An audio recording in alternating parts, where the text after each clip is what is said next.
Who trained you? Delta, Langley, or something we're not cleared to know?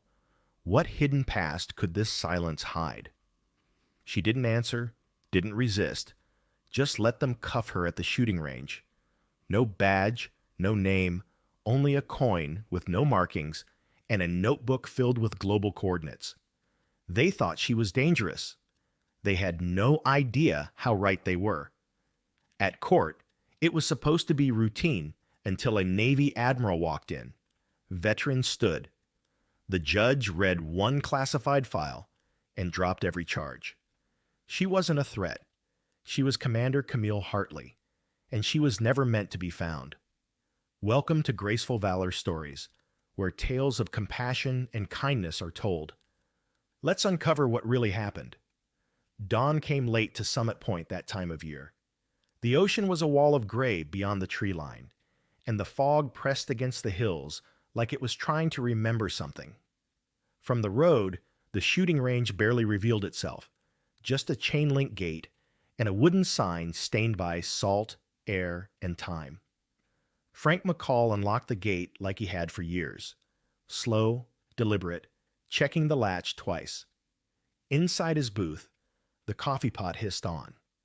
The range was quiet this early, just the way he liked it. Stillness gave him time to notice things. She arrived just before 7. Dust trailed behind her old Chevy pickup. No license plate on the front, just a black grill. No decals, no bumper stickers. She parked near the far edge of the lot, stepping out with a sort of presence that didn't want to be seen, yet somehow couldn't be ignored. Faded jeans, gray windbreaker, ball cap pulled low, no phone in hand, no earbuds, just a long black case in her grip, and a walk that was neither casual nor hurried, efficient. Frank watched her through the booth window as she moved to lane 7, the farthest, the most isolated. She unpacked her rifle slowly, assembling it with care, not speed. Bolt locked with a subtle click, sling adjusted with 2 quick tugs. She laid out a small cloth, no larger than a placemat, and placed 3 things on it: a pen, a notebook, and a single coin. It wasn't until she started shooting that Frank leaned forward. No warm-up, no test shots. The first round rang out and punched the center of a 300 Dwojid target. The next 5 did the same. Spaced seconds apart. No wasted movement. No hesitation. Then she shifted. Her second group went to 600 Warrid. She didn't check wind flags, didn't scan through tools. She made a small correction. Left elbow adjustment, slightly different grip, and fired again. Each shot hit. Could this precision reveal a secret skill? A couple of other shooters arrived, mostly locals, retired, relaxed, coming in for weekend practice. One man wandered into Frank's booth after 10 minutes and nudged his coffee mug. "You see her?" Frank didn't answer. "She's running sub-MOA at 600 YURED with what looks like a factory rifle. You get a name on her?" "Nope." "Think she's law enforcement?" Frank's eyes narrowed. "I don't think she's playing anything." 20 minutes later, the unease had spread. A group of weekend hunters stood murmuring near lane 3. One man, maybe 50, finally walked toward Frank again. "She's not wearing a range ID badge," he said. "She's not even logging shots. She paid the range fee." No one saw. Frank stepped out from the booth, took the gravel path slowly toward her lane. By now, the woman had changed targets. She was shooting steel gongs at distances that hadn't been used all season, some partially rusted, half covered in pine needles, and still her rhythm stayed unbroken. As Frank got closer, she paused only to reload. Then she looked at him. It wasn't a challenge, wasn't nervous either, just a quiet assessment, like she was taking in every detail of his stance, his breathing, the tilt of his boot toward the gravel. "Ma'am," Frank said calmly, "can I ask where your range badge is?" "I didn't get one," she replied, voice level. "Mind if I see some ID?" She reached into her jacket and handed him a white plastic card. No name, No logo, just a mag stripe and a tiny raised number etched near the corner. What is this? A key card? To what? She didn't answer. Frank returned it without comment. You paid your fee. I left cash in the envelope slot. Frank nodded slowly. You military? She looked back at the target. Not anymore. That was the end of it. She turned back, adjusted her sling, and resumed firing. Frank walked back to the booth and didn't say another word, but someone else had been watching too. Near the entrance gate, a new silver SUV had pulled in, plain, clean, with 2 local deputies stepping out. They approached with polite authority, hands near their belts, but not on them. One called out from a distance, "Ma'am, can we speak with you for a moment?" She lowered her rifle, stepped back, hands relaxed. The exchange was quiet, almost routine at first. Do you have a permit for that firearm? No, she said. Do you have identification? No. Any reason why? Not a pause? Not one I can share. One deputy asked to search her vehicle. She gave a small nod. Inside the glove compartment, they found no wallet, no phone, no registration, just a notebook, handwritten numbers. Some looked like GPS coordinates. Others were time notations, military format. Ma'am, we're going to ask you to come with us. You're not under arrest, but we need clarification. She didn't argue, didn't ask questions. Let them cuff her, front restraints, not behind the back, and walk between them like someone who knew exactly how to be escorted without resistance. Frank watched it all unfold without saying a word. Only when they drove off did he walk back to lane 7. Her mat was still there. The notebook had been taken, but the coin remained. He picked it up. It was foreign, dull brass, slightly bent, no country or year. Later that afternoon, in a holding cell at the Summit Point Sheriff's Department, she remained quiet.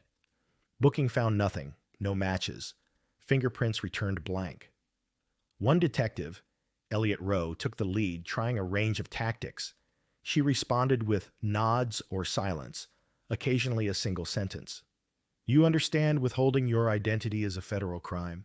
He asked. She blinked once. I understand the law. Her voice wasn't sharp. It was clean, trained. Rowe leaned back in his chair. People are starting to ask questions and we don't know what to tell them. Then don't say anything yet, she replied. That night, alone in her cell, she sat cross-legged on the bench. Cameras in the hallway watched, but she ignored them. She traced patterns with her fingers along the concrete edge beneath the bed, then stood and faced the window, just a slit of plexiglass near the ceiling. At one point, she closed her eyes as if listening for something beyond the walls. Frank didn't sleep well that night. He thought about the coin, the way she adjusted for wind without checking flags, the shape of her footwork as she shifted between positions. But mostly, he thought about her eyes, how they never once searched for help, only exits. Could her silence protect a greater truth? The next morning, a government vehicle rolled past the range entrance without stopping. Frank stepped out and watched it disappear down the coastal road, the fog already lifting. He didn't know what agency had shown up, but he had a feeling things were just beginning. The morning fog hadn't lifted when the courthouse doors opened. Inside, the benches were already packed, reporters from Portland in the back, local veterans up front, and a line of plainclothes observers who didn't quite fit with either. The atmosphere wasn't tense yet, but it was coiled like something was waiting to happen. Camille Hartley entered quietly, escorted by 2 deputies.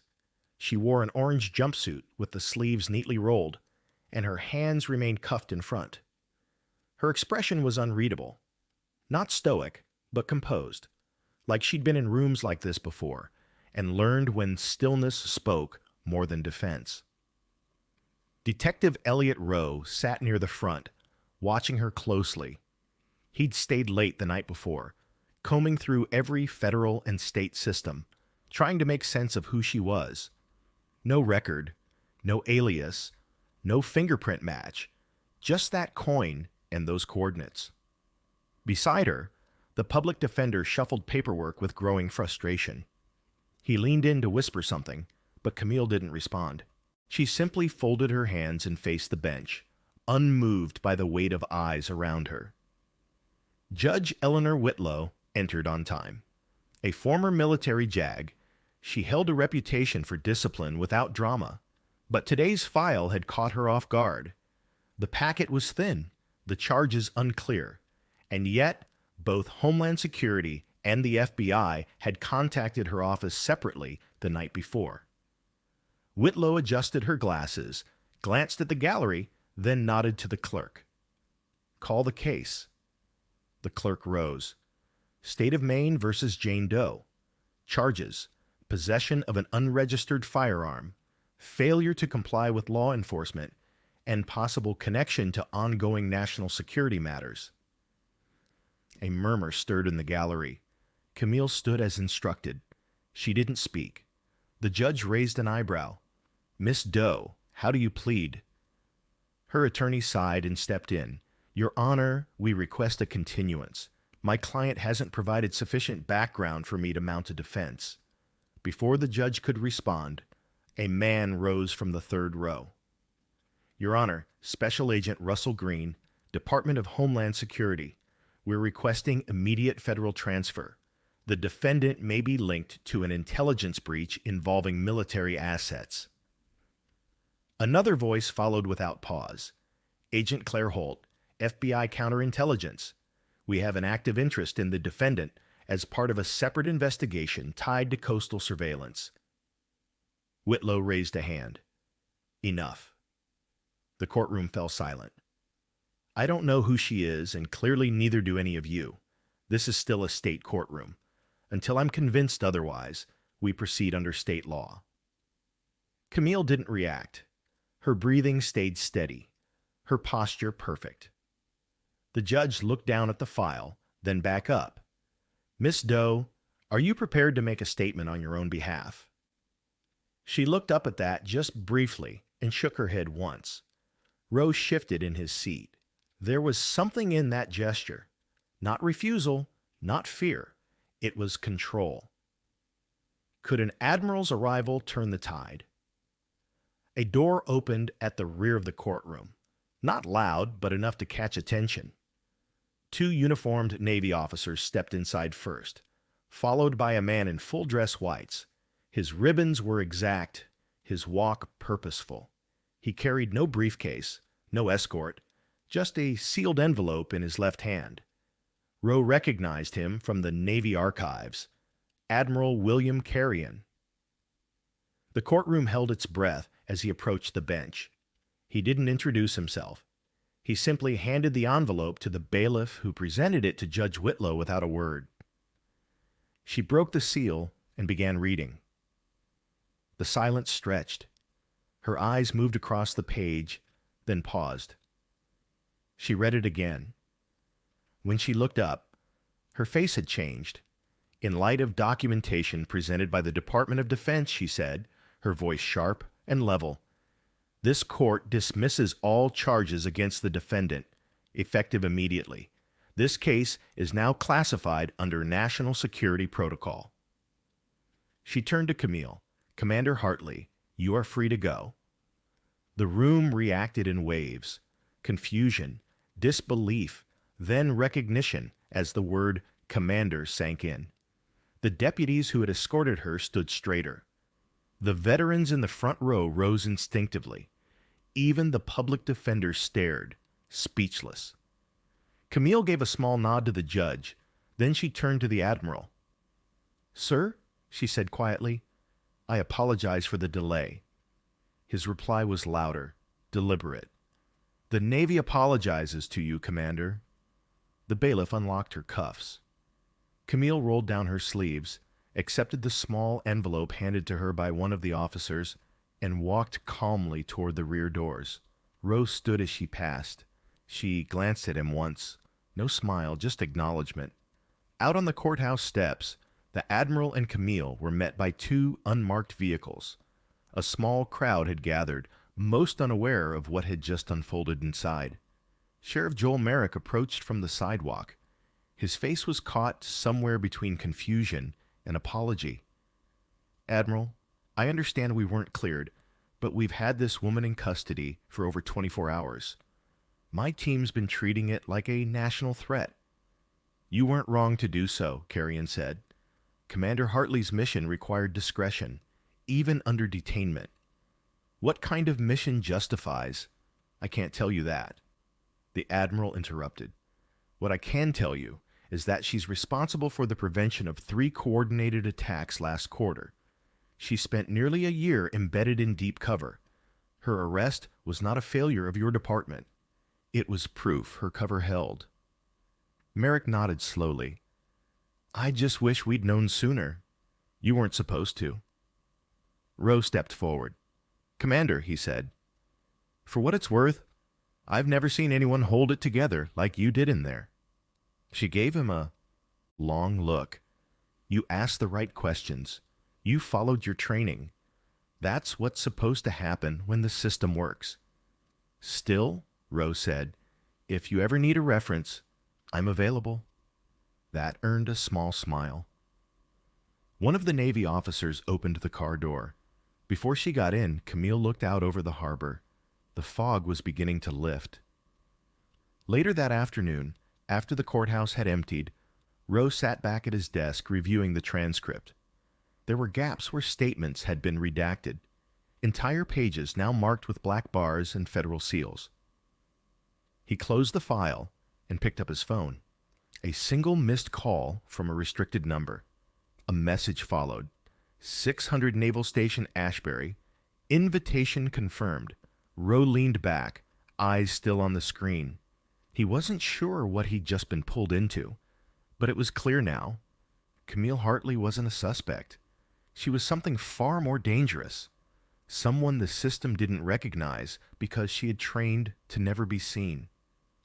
And for the first time, Rowe understood the weight of that silence. Elliot Rowe had been to military bases before, but none like Naval Station Ashbury. It wasn't the size that struck him, or the silence, it was the precision. Every movement, every glance, every step had intent behind it. People didn't walk here. They advanced as if every hallway was a mission briefing and every doorway a threshold to something classified. He'd received the formal summons just 48 hours earlier. No explanation, only coordinates, a time, and a clearance code. When he arrived, an officer with no name tag met him at the gate and walked him through 2 layers of security. He passed no signs, no office markers, just steel doors and long corridors washed in fluorescent light. The auditorium he entered held no more than 50 people. Most were in uniform, but a few wore civilian clothes and carried themselves like they belonged somewhere far deeper in the system. No one spoke. No one introduced themselves. The air changed when Admiral William Carrion entered. He stepped to the podium, not to perform, but to document. His voice was calm, clipped, and deliberate. "Today we recognize Commander Camille Hartley for her role in Operation Dusk Meridian," he said. "Due to the nature of the operation, details remain classified, but what can be shared is this. Through 11 months of embedded intelligence work, Commander Hartley dismantled a coordinated threat targeting 3 major U.S. ports along the eastern seaboard. She operated with no support, no extraction protocol, and no visible chain of command. Her decisions under pressure saved thousands of lives." Camille stepped forward in full dress uniform. The transformation from detainee to commander was total. Her eyes were steady, her face unreadable. But Elliot noticed something different in her bearing. Not pride exactly, more like resolution. She accepted the commendation without ceremony. No applause followed, only a collective understanding among those present that something important had just been honored. Quietly, after the ceremony, Admiral Carrion pulled Elliot aside. You recognized something wasn't right, he said. Not everyone would have followed protocol under those conditions. You did. Elliot kept his voice low. She didn't fit the profile of anyone I'd ever arrested, but I couldn't ignore procedure. That's exactly why we're here. Carrion handed him a sealed folder. We need liaison. People who understand both ends, military silence and civilian law. Elliot opened the folder in his car. Inside was a transfer letter, a new title, and his assignment. NCIS Liaison, Joint Task Coordination, Eastern Seaboard. He didn't hesitate. 6 months later, Elliot was posted out of Annapolis, but spent most of his time mobile. His job wasn't enforcement. It was alignment, making sure civilian authorities didn't accidentally interfere with black operations, translating urgency into discretion, ensuring someone like Camille Hartley didn't have to get arrested again just to protect a cover. It was Frank McCall who called him in. Just a brief voicemail. Something about this one doesn't sit right. You'll want to see it for yourself. Could this range hold another mystery? Elliot arrived at the Summit Point Range before sunrise. The gravel had been recently swept. The lights were on in the main building, and Frank stood at the front door, like he'd been expecting him. Come in, Frank said. You're not the first one here. Inside, the range office had been transformed. Maps lined the walls. Communications gear sat under a tarp in the back corner. A plain duffel sat near the window. Standard issue if you knew what to look for. Camille stood in front of a map, arms folded. Her uniform was gone, replaced by jeans and a canvas jacket. Civilian, but there was no mistaking the presence. Nice to see you again, she said without turning. Elliot stepped closer. Didn't expect it to be here.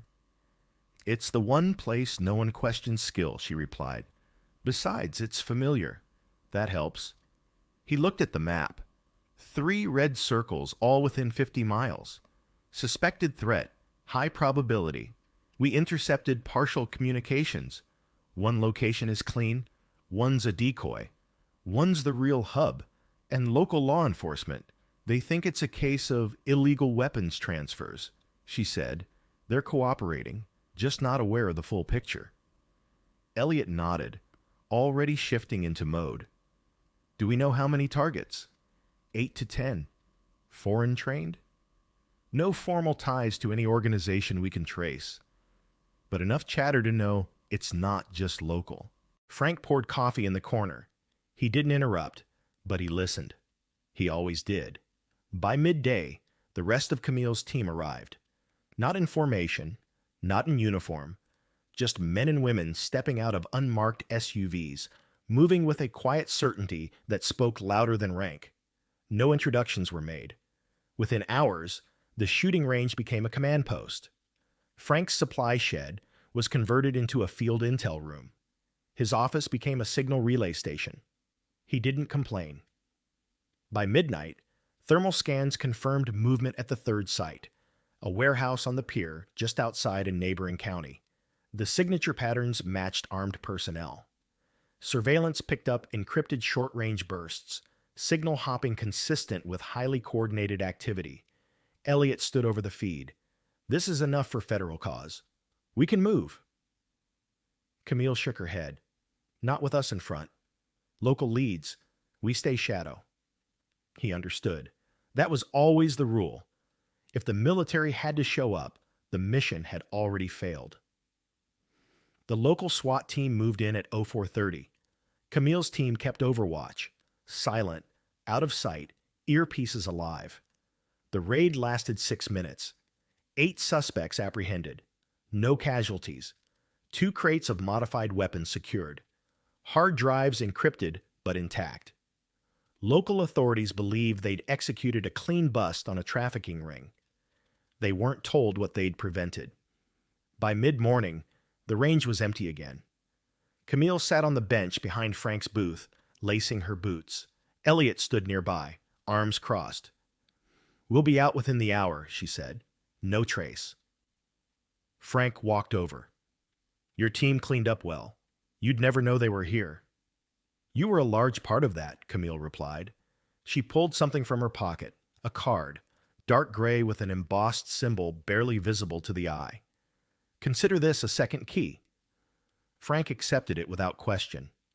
Elliot looked at him. He's better than our recruitment forms. Camille nodded. He sees without looking for noise. That's rare. Frank didn't respond. He never needed to. An hour later, Elliot and Camille stood near her vehicle. This is the second time you've used this place, he said. It going to become a habit? Camille gave a soft smile. Maybe it's the kind of place that fades into the fog. That has value, you know.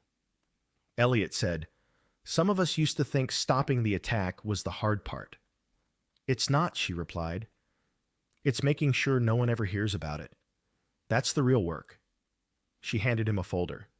What's this? Next threat? She said, we're not waiting this time. Then she was gone.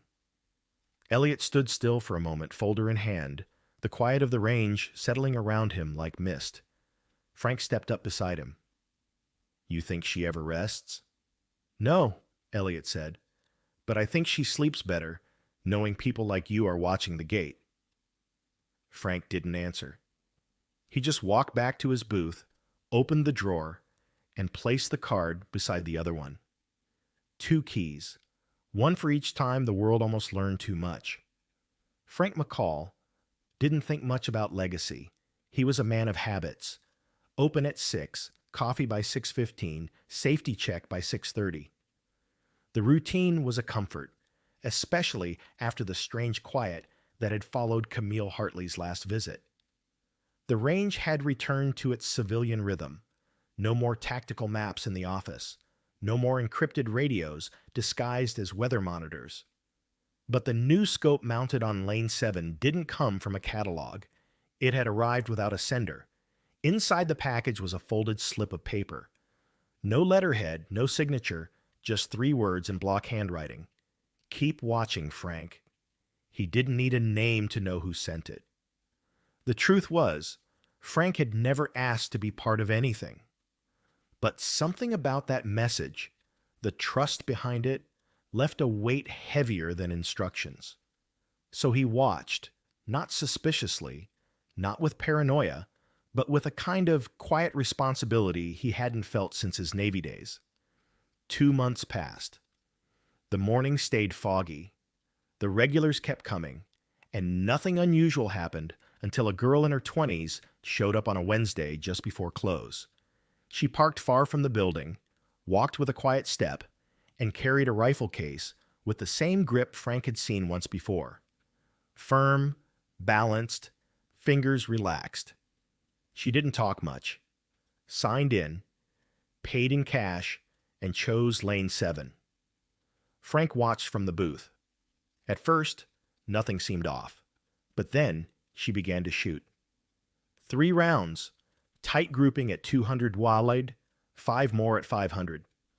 All inside a hand-sized radius, she adjusted for wind before the flags even shifted. No gear, no spotter, just instinct. Her exhale was timed with muscle memory, not thought. Frank narrowed his eyes. It wasn't just talent, it was pattern. After 45 minutes, she packed up efficiently. No wasted motion, no lingering. As she passed the booth, Frank offered a casual nod. You shoot competition? She smiled. College team, Vermont. Frank didn't push. But later that night, he opened his drawer and pulled out the second card Camille had given him, not the black one. This one was charcoal gray with an embossed insignia only visible under direct light. He dialed the number, a pause, then a voice. Calm, genderless. Go ahead. This is McCall, female, early 20s. Shoots like someone who's been trained not to miss.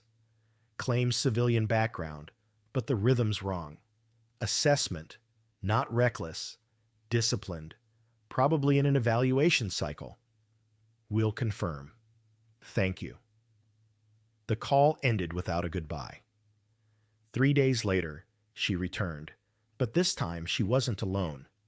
A man in his 40s came with her, unassuming, sunglasses despite the overcast sky.